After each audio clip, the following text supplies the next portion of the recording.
Hi guys and welcome to Fin School by 5 paisa. आज के video में हम समझेंगे कि ETFs क्या होते हैं।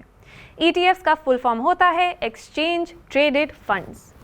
ये एक टाइप के फंड्स होते हैं जो एक्सचेंज पे ट्रेड होते हैं एंड ये किसी सेक्टर, कमोडिटी या इंडेक्स को ट्रैक करते हैं। ये म्यूचुअल फंड से सिमिलर इस तरीके से होता है कि यहाँ भी पूल ऑफ इन्वेस्टर्स साथ में अमाउंट इन्वेस्ट करते हैं जैसे म्यूचुअल फंड में। लेकिन मेन डिफरेंस ये है कि आप म्यूचुअल फंड स्टॉक एक्सचेंज से परचेज नहीं कर सकते, लेकिन आप ETFs स्टॉक एक्सचेंज से परचेज कर सकते हैं। ETFs जनरली बेंचमार्क इंडेक्स को पूरा कॉपी कर लेते हैं। फॉर एग्जाम्पल, निफ्टी 50 का ETF will have all 50 stocks of Nifty in the same proportion.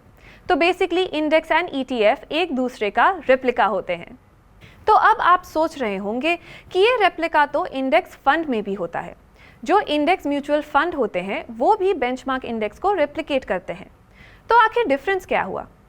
Difference ये है कि इंडेक्स फंड एक म्यूचुअल फंड कंपनी लॉन्च करता है जिसको आप सिर्फ वो कंपनी से परचेज कर सकते हैं एंड वो भी वही प्राइस पे जो एंड ऑफ ट्रेडिंग डे पे सेट हुआ है। लेकिन ETFs को आप डायरेक्ट एक्सचेंज से परचेज कर सकते हैं सारा दिन एक्चुअल प्राइस जो चल रहा है उस टाइम और वैल्यू पर। इंडेक्स फंड में आप SIP कर सकते हैं, लेकिन ETFs में ये फैसिलिटी अवेलेबल नहीं होती। Let's talk about the similarities now.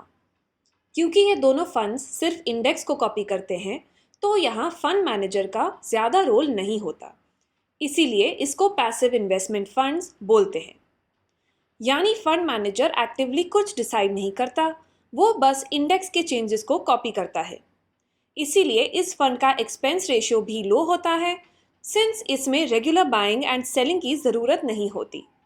Fund management fee and expenses both are less.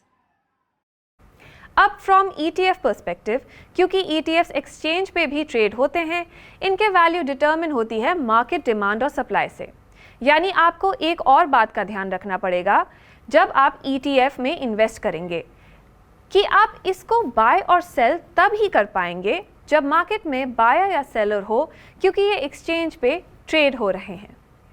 अब डिसाइड करने के पहले आपको ये समझना ज़रूरी है कि जैसे स्टॉक्स को आप समझ सकते हैं कि ये अंडर वैल्यू या ओवर वैल्यूड है, ये ETFs में समझने के लिए आपको नेट टैंजिबल एसेट कैलकुलेट करना पड़ेगा।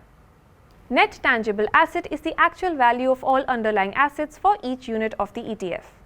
अगर निफ्टी 50 का ETF है तो 50 स्टॉक्स के इंडिविजुअल वैल्यू पर शेयर्स को ऐड करके जो वैल्यू आएगा उसको नेट टैंजिबल एसेट बोलेंगे उस ETF का।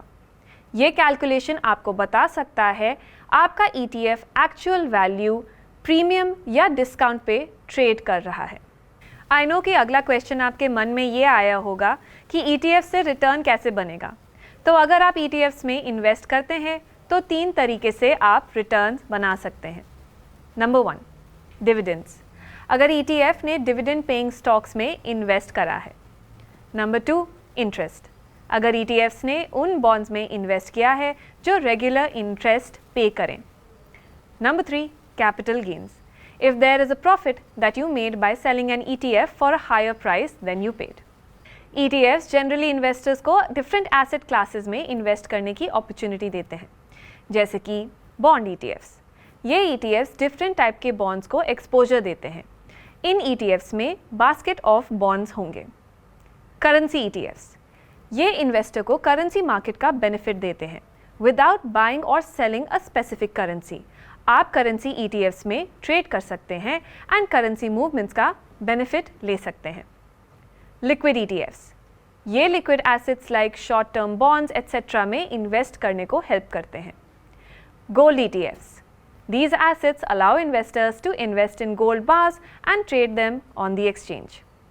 गाइज, मेरी तरफ से फ़िलहाल इतना ही। मैं मिलूंगी आपको फिन स्कूल बाय 5 पैसा के अगले एपिसोड में। सी यू देन, बाय।